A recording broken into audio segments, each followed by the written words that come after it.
Bonjour, bienvenue à l'heure de la bonne nouvelle.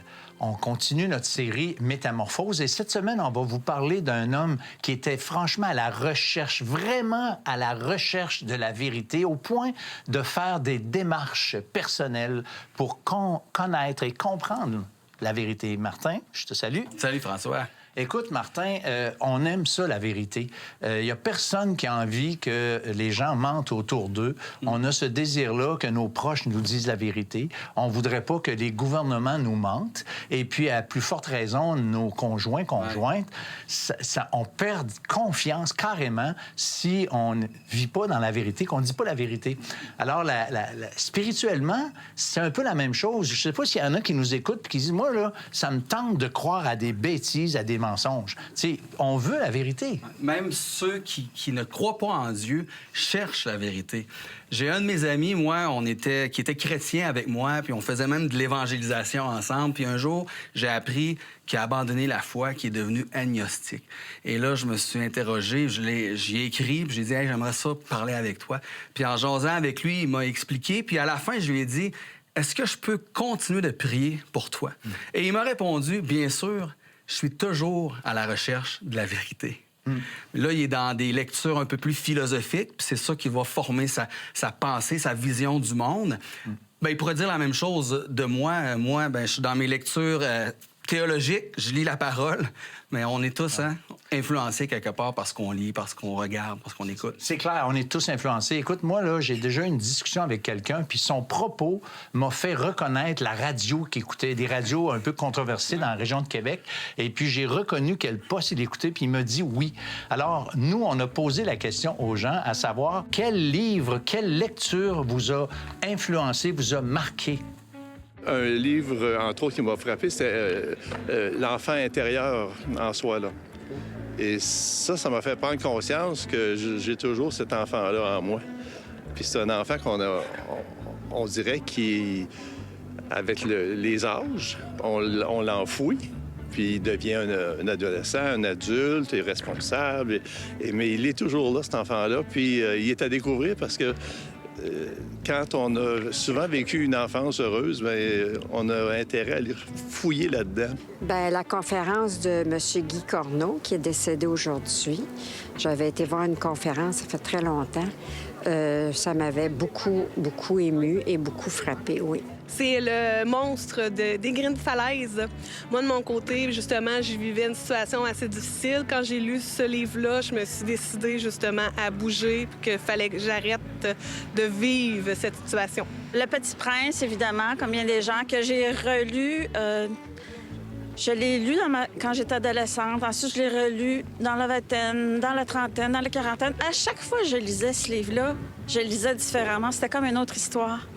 Puis je me disais, mon Dieu, là, je faisais... Tu sais, je me disais, hey, on évolue finalement. Puis ce livre-là, il transcende le temps. C'est ce qui me vient en premier. C'est le livre du Dalai Lama, je pense que c'est L'Art du bonheur, où il était en entrevue avec un psychiatre, je pense, puis qu'il avait arrêté la personne, puis il avait dit, êtes-vous en train de me dire que les Occidentaux ne s'aiment pas eux-mêmes? Pour lui, c'était quelque chose de complètement qui n'existe pas dans sa culture. Tu peux pas ne pas t'aimer toi-même pour pouvoir aimer les autres. Mais ça m'avait fait beaucoup réfléchir que le mot sacrifice n'existe pas dans leur culture. Martin? Bien, ce que je trouve intéressant, c'est que chacun nous dit que leur lecture, ou bon, madame, c'est une conférence, a touché une corde sensible. Il y a le monsieur au début il a lu le livre L'enfant intérieur en nous. Ça lui a rappelé que justement, il y a un enfant qui est toujours là. La conférence qui est venue la chercher. L'autre qui a eu le monstre d'Ingrid Falaise, qui est venu l'aider à sortir d'une situation, d'une relation qui était difficile. Quand les lectures connectent avec nous, on a l'impression que l'auteur nous parle. Ça vient vraiment nous parler. Puis la parole de Dieu, là, elle fait ça. J'ai tellement souvent entendu des gens dire « Hey, j'ai lu l'Évangile de Jean. » Puis j'ai dit « Coudonc, j'avais l'impression qu'il me parlait. » Mais c'est la parole de Dieu et Dieu parle. Et moi, j'invite les gens à la lire parce que Dieu veut nous parler. Absolument. Écoute, je trouve ça génial parce que Dieu se révèle. Écoute, il y a 2 sources essentielles par lesquelles Dieu se révèle. Le Saint-Esprit qui applique la parole de Dieu en nous. Lorsqu'on la lit, comme tu dis, elle devient comme... C'est comme si c'est Dieu lui-même qui nous parlait à nous personnellement. Et il y a des fois, il y a des gens qui sont aidés, guidés. Nous, à l'heure de la bonne nouvelle, puis d'une autre façon, on guide les gens, on essaie de conduire les gens au cœur de l'Évangile, au cœur du message des Écritures. Et restez avec nous parce qu'après la pause, je reçois Jean-François Moquin qui va justement nous parler de ces 2 volets que la façon que Dieu veut et peut se révéler. Le grec, à l'époque, n'avait pas de ponctuation, il n'y avait pas d'espace, il n'y avait pas de point, il n'y avait pas de virgule, il n'y avait rien. OK, puis donc, pour être capable de comprendre ce que tu es en train de lire, il fallait que tu lises à haute voix. Pour vrai, là, je veux dire, on lit ça, puis c'est clair qu'on est en train de parler de Jésus. Mais il était en train de parler de Jésus au futur. Et là, le casse-tête s'assemble devant l'Éthiopien. Vous avez des questions ou des commentaires sur ce que vous venez d'entendre? Contactez-nous par téléphone ou réagissez sur les médias sociaux.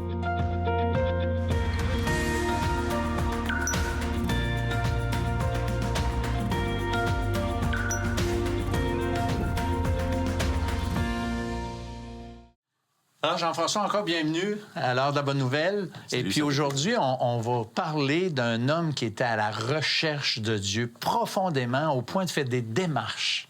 Oui, puis on va voir qu'aujourd'hui, le fait d'être à la recherche de Dieu vient du fait que Dieu est à la recherche de nous. Je suis tellement d'accord. Oui, oui. Ah, et moi, clair. donc, j'appellerais même cette leçon-là, en fait, c'est l'enseignement d'aujourd'hui, l'homme que Dieu est en train de choisir ou qui est en train de chercher. Ouais. Et puis, donc, c'est l'histoire de quelqu'un qui vient d'Éthiopie. Donc, l'histoire se passe alentour de Jérusalem. Et puis, lui, il vient d'Éthiopie. Et puis, il fait quand même tout le trajet pour se rendre, pour célébrer le Dieu du judaïsme là-bas, à Jérusalem. C'est quelqu'un d'important, hein? C'est le ministre de la reine d'Éthiopie, donc... Exactement. C'est quelqu'un de haut placé. Puis, il a avec lui toute sa calèche qui l'apporte là-bas et tout ça, tu sais. Et puis, donc, cette personne-là, c'est pas un juif. C'est important de le comprendre. Mais il y a une attirance. Il y a vraiment quelque chose dans son cœur de spécial par rapport au Dieu des Israélites. Il reconnaît qu'il y a quelque chose de spécial avec ce Dieu-là. Il essaie de comprendre, de toute évidence. Il se rend à Jérusalem, là-bas, et puis il se questionne. Il lit la Bible. Hein? On voit donc... L'histoire commence de cette manière-là. C'est-à-dire que quelqu'un qui est un chrétien qui s'appelle Philippe, eh bien, un ange lui apparaît et lui dit « Philippe, j'ai une mission pour toi. Tu vas te diriger sur le chemin qui mène à Gaza. C'est un chemin désert. » Donc, ça le plate un peu de se rendre au chemin désert. Mais Philippe se rend sur le chemin désert. Et là, il passe une calèche. Et là, pendant que la calèche est en train de passer, il entend quelqu'un qui est en train de lire le prophète Ésaïe dans l'Ancien Testament. Parce qu'ils lisaient à haute voix, hein, eux autres, les Juifs, mais les gens, j'imagine, là, l'influence. Oui, puis la raison pour ça, c'est parce que dans les lettres, entre autres grecques, il devait lire probablement l'Ancien Testament en grec.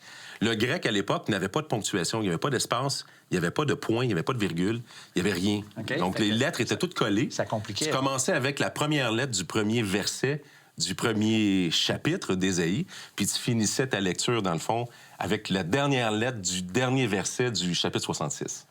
OK, puis donc, pour être capable de comprendre ce que tu es en train de lire, il fallait que tu lises à haute voix. Donc, effectivement, il n'y avait pas le concept de la lecture à voix basse.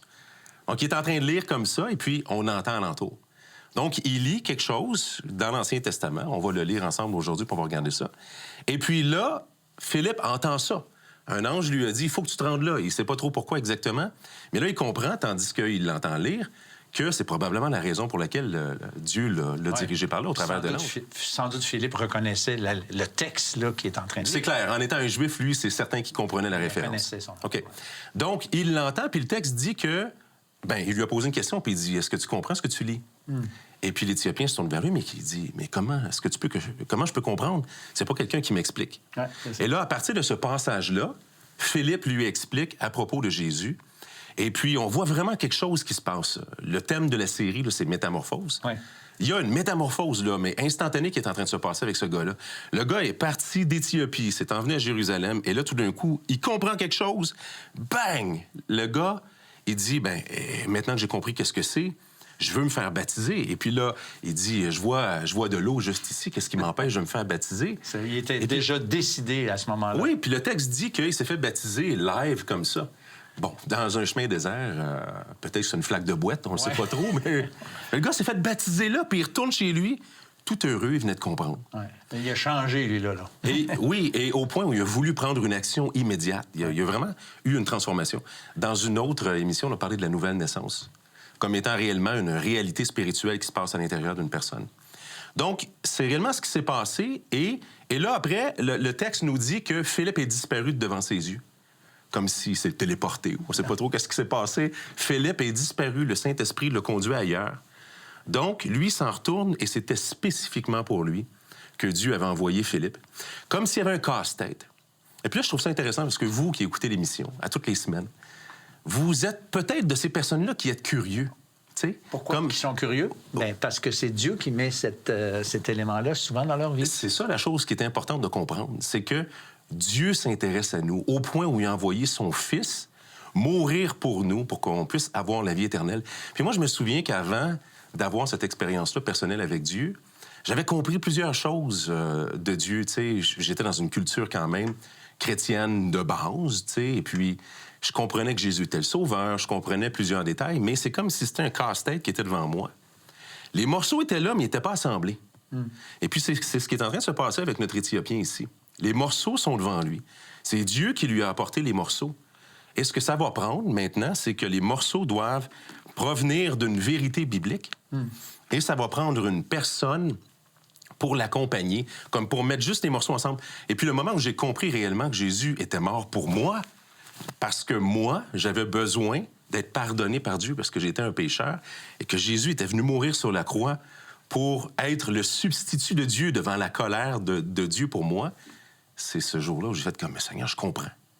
Et j'ai remis ma vie à Dieu. Mais donc, c'est ce qui se passe. Et ce qu'on va faire là en ce moment, c'est qu'on va lire un passage parce que c'est intriguant quand même le passage qui était spécifiquement en train de lire. Et puis je tiens à vous dire que le passage qui est en train de lire, ça a été écrit 800 ans avant la crucifixion de Jésus. Donc, c'est un passage qui est tellement clair que nous, on le lit en ce moment, puis ça peut nous donner l'impression que... Ben oui, c'est un reportage d'un journal qui... Ça parle de Jésus au passé. Non, ça parle de Jésus au futur. Et c'est ça qui est important, que lui est en train de lire, puis il comprend pas où sont les morceaux. Il y a le casse-tête avec les morceaux sont devant lui, mais il les a pas compris dans la mesure... où ça s'est accompli dans la personne de Jésus. Et souvenez-vous, il revient de Jérusalem, c'est quand même peu de temps après que la crucifixion de Jésus ait lieu. C'est impossible qu'il n'ait pas entendu parler de ce Jésus-là, qui a fait des miracles, que plusieurs ont considéré qu'il était le Messie, qui a été crucifié, et dont on dit qu'il est ressuscité maintenant, et que personne n'a pu prouver qu'il n'était pas ressuscité et tout. Donc, c'est sûr qu'il y a une euphorie alentour du phénomène Jésus. Et là, lui, maintenant, Philippe vient assembler le casse-tête pour lui. Donc, si tu veux bien, on va lire le passage. Ésaïe. C'est dans Ésaïe, c'est un prophète de l'Ancien Testament.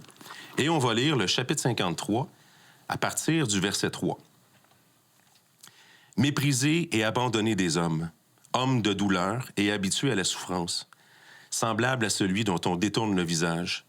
Nous l'avons dédaigné, nous n'avons fait de lui aucun cas. Cependant, ce sont nos souffrances qu'il a portées. C'est de nos douleurs qu'il s'est chargé. Et nous l'avons considéré comme puni, frappé de Dieu, humilié. Mais il était blessé pour nos péchés, brisé pour nos iniquités. Le châtiment qui nous donne la paix est tombé sur lui. Et c'est par ses meurtrissures que nous sommes guéris. Nous étions tous errants comme des brebis, chacun suivait sa propre voie. Et l'Éternel a fait retomber sur lui l'iniquité de nous tous. Il a été maltraité, opprimé. Il n'a point ouvert la bouche, semblable à un agneau qu'on mène à la boucherie, à une brebis muette devant celui qui la tonde. Il n'a point ouvert la bouche. Il a été enlevé par l'angoisse et le châtiment, et parmi ceux de sa génération, qui a cru qu'il était retranché de la terre des vivants et frappé pour les péchés de mon peuple? On a mis son sépulcre parmi les méchants, son tombeau avec le riche, quoiqu'il n'eût commis aucune violence, et qu'il n'y eut point de fraude dans sa bouche. Il a plu à l'Éternel de le briser par la souffrance. Après avoir livré sa vie en sacrifice pour le péché, il verra une postérité et prolongera ses jours, et l'œuvre de l'Éternel prospérera entre ses mains. Et l'on finit au verset 11. À cause du travail de son âme, il rassasiera ses regards. Par sa connaissance, mon serviteur juste justifiera beaucoup d'hommes. Ça, c'est le passage qu'il était en train de lire dans la calèche. Et puis nous, je veux dire, pour vrai, là, je veux dire, on lit ça, puis c'est clair qu'on est en train de parler de Jésus. Mais il était en train de parler de Jésus au futur. Et là, lui, tout d'un coup, il vient de comprendre que, ici, dans ce passage-là, il était question, premièrement, du fait que quand il dit « Nous étions tous errants comme des brebis, chacun suivait sa propre voie ». C'est tellement ce que l'être humain fait depuis toujours. Le problème, c'est qu'on est séparé de Dieu. Ouais. Et c'est qu'on fait tout ce qu'on veut avec notre vie, alors que Dieu nous avait créés pour lui. Et qu'à cause de ça, il y a un châtiment qu'on doit recevoir. Ensuite, il comprend dans ce passage-là, parce que Philippe lui explique, que maintenant, donc, l'Éternel a fait retomber sur lui l'iniquité de nous tous. C'était celui que Dieu était pour frapper à notre place. C'était le sacrifice que Dieu ferait pour remplacer le sacrifice des animaux qui ne pouvaient pas enlever le péché. Donc, Dieu était pour pourvoir un sacrifice. Quelqu'un qui était pour être une victime expiatoire, une victime... qui rend Dieu propice. Qui rend Dieu propice. Une victime, on appelle ça... voyons, je cherche le mot, l'expression... un bouc émissaire. Un bouc émissaire. Un bouc émissaire. Quelqu'un qui subit... À la place de l'autre. À la place de l'autre, une conséquence. Donc, c'est ce que Jésus a dit ici. Donc, il était une victime expiatoire pour la culpabilité des humains. Et son effet, c'est que il a livré sa vie en sacrifice pour le péché, il verra une postérité, et puis il justifiera beaucoup d'hommes. Et là, le casse-tête s'assemble devant l'Éthiopien. Et là, il comprend que le Dieu qui l'attire est le Dieu qui a fourni ensuite une personne pour pouvoir lui expliquer à propos de ce Jésus-là. Ce qu'il comprend maintenant, c'est que Dieu a pourvu pour lui à un sacrifice pour qu'il n'ait pas besoin d'être condamné par Dieu à cause de ses fautes. Et que maintenant, en plaçant sa confiance en lui, il peut avoir la justification. Ça veut dire être déclaré juste devant Dieu. Tout à fait. Alors, ceux qui nous écoutent, c'est aussi pour vous que le Seigneur Jésus a subi ces outrages. C'est pour vous qu'il a donné sa vie afin que nous puissions être épargnés du jugement et être introduits dans sa présence. C'est ce que Dieu veut pour chacun d'entre nous. Et j'espère que le casse-tête que Jean-François vient de nous parler s'éclaire un peu, que les pièces sont en train de tomber au bon endroit, parce que c'est vraiment pour chacun d'entre nous qu'il l'a fait, et que Dieu puisse nous aider, vous aider à mieux comprendre et ainsi croire pour avoir la paix de Dieu, la paix avec Dieu, parce que Christ a porté sur la croix mes péchés et vos péchés. L'heure de la bonne nouvelle, en collaboration avec le Messager chrétien, vous offre gratuitement le livre de méditation quotidienne La Bonne Semence. Pour en recevoir un exemplaire, écrivez-nous à l'heure de la bonne nouvelle, casier postal 33012, comptoir postal Thibault, Trois-Rivières, Québec, G8T9T8. Vous pouvez également nous joindre à info@hbn.ca ou par téléphone 1-866-509-1319. Je vois la Bible, et puis là, je pense tout de suite à un moment. Le livre merveilleux. Fait que là, je l'ai volé. C'est écrit ici, il y a 49 ans, cette Bible a été volée au motel Tanguay à Lévis.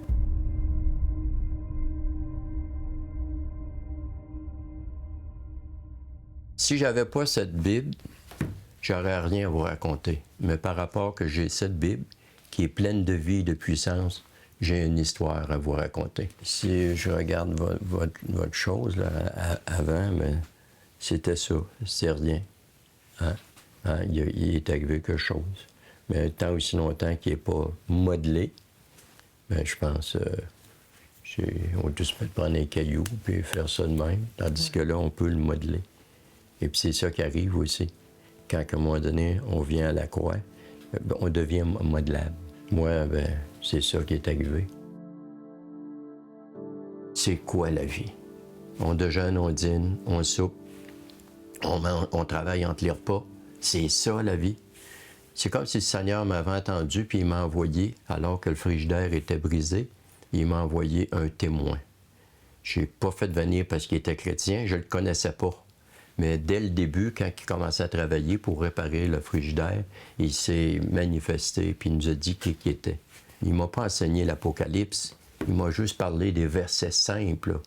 Comme Jésus a dit, « Je suis le chemin, la vérité et la vie. Nul ne vient au Père que par moi. » C'est par la grâce que vous êtes sauvés, par le moyen de la foi. Et cela ne vient pas de vous, c'est le don de Dieu afin que personne ne se glorifie. Donc, tous ces versets-là rentraient en moi. Et puis, ça commençait à me parler. Et puis, j'acceptais ces versets-là, ça me réjouissait. Puis, il y a un verset que, dès le début, « Crois au Seigneur Jésus, tu seras sauvé. » Voyons, ça se peut pas. 3, 4 mots, « Crois au Seigneur Jésus, tu seras sauvé. » Puis, qu'est-ce que je trouvais beau? C'est parce que c'est accessible à tout le monde, n'importe quel âge, n'importe quelle race. « Crois au Seigneur Jésus, tu seras sauvé. » Ça me touchait. Fait qu'il m'a donné 4-5 versets, puis à la fin, il m'a parlé, il dit, il y a 2 chemins, le ciel et l'enfer. Ça fait qu'il dit, le purgatoire, cherche pas ça dans la Bible, tu le trouveras pas. Moi, qu'est-ce que je croyais? Je m'en allais au purgatoire. Puis là, après un certain temps, par rapport à des prières et toutes sortes de choses, je sortais de là. Mais là, j'ai découvert que je m'en allais pas au purgatoire, je m'en allais en enfer.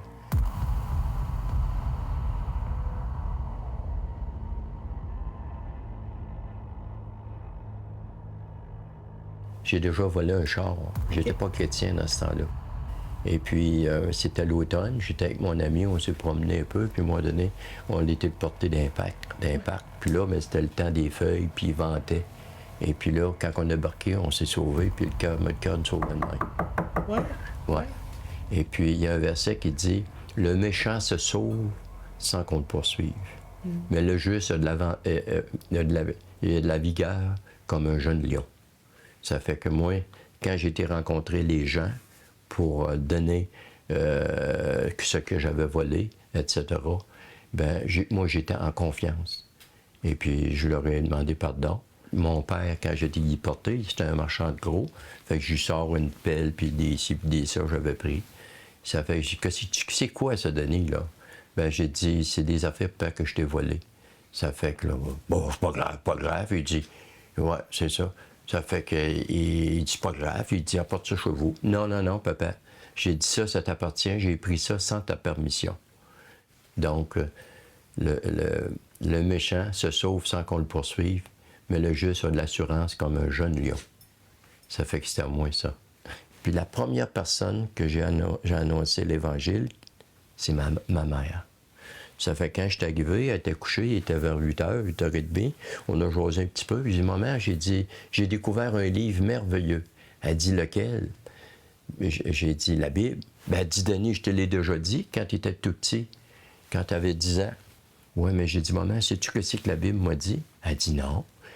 J'ai dit, elle m'a dit que j'étais méchant puis éloigné de Dieu. Elle dit, voyons donc, pas toi, mon petit Denis. C'est sûr, ma mère ne m'a pas vu voler un char, puis faire ci, puis faire ci, puis faire ça.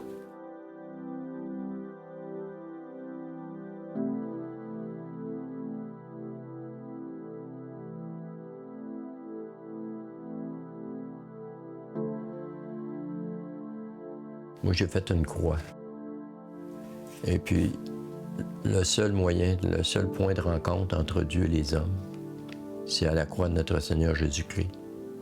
Et puis moi, j'ai été à la croix, puis le Seigneur a transformé ma vie. Il m'a donné la puissance, par son esprit, de changer ma vie. Parce que seul, on ne peut pas. Mais aussitôt qu'on vient à la croix, le Seigneur, il vient. En vérité, je vous le dis, celui qui écoute ma parole et qui croit à celui qui m'a envoyé a la vie éternelle. Vous avez des questions ou des commentaires sur ce que vous venez d'entendre? Contactez-nous par téléphone ou réagissez sur les médias sociaux.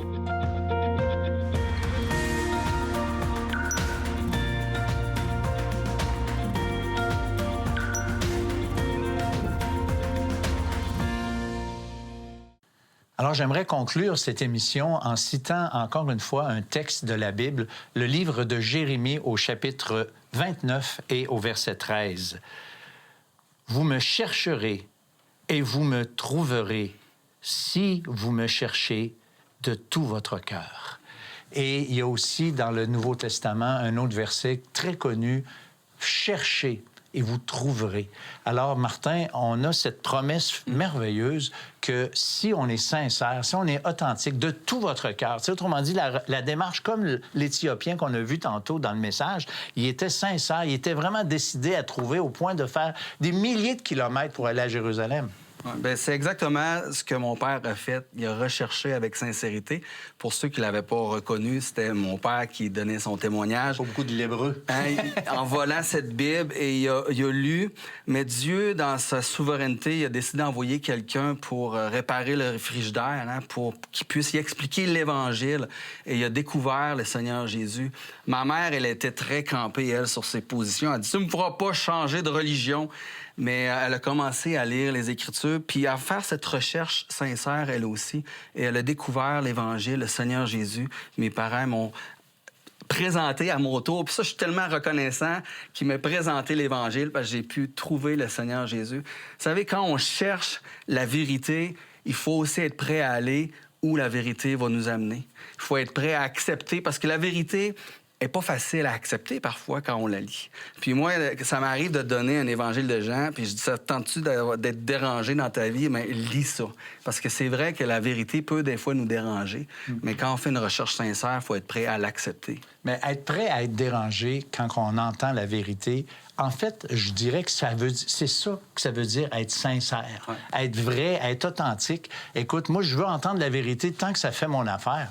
Ça marche pas. On peut pas aller là. Il faut absolument être prêt de faire une démarche, de remettre en question peut-être même ce que vous avez reçu, ce que les gens ont reçu depuis leur tendre enfance, même ce que la religion peut nous avoir. Ce que ma mère a fait, elle a remis en question. Exactement. C'est important d'aller jusqu'au bout de notre réflexion. Et nous, à l'Heure de la Bonne Nouvelle, on a toutes sortes de ressources pour vous. Puis on vous invite de considérer le site Internet hbn.ca qu'on vous présente à l'instant.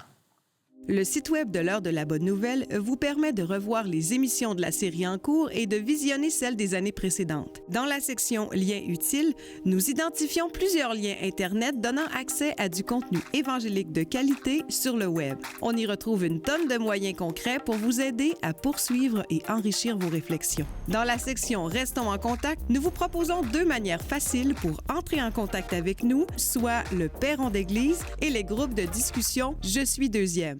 Voilà, Martin, merci d'avoir été là. On voudrait remercier, bien sûr, ton papa, Martin, M. L'Hébreu, que je connais aussi depuis des années, un homme tout doux, comme vous l'avez sans doute constaté. Et puis, merci aussi à Jean-François Moquin. Et nous, on vous dit au revoir et à la semaine prochaine pour une autre émission de l'Heure de la Bonne Nouvelle. Tu sais, on entend souvent ça, il me semble que je veux être le vrai moi, je veux être un être humain complet. Fini le péché, fini la souffrance et fini la mort. Voici, je fais toutes choses nouvelles. Dieu prend du vieux puis il va faire du nouveau avec nous autres. Il n'y aura plus de mystère, il n'y aura plus d'attente. Tout va être réalisé. On va connaître Dieu comme il nous a connus.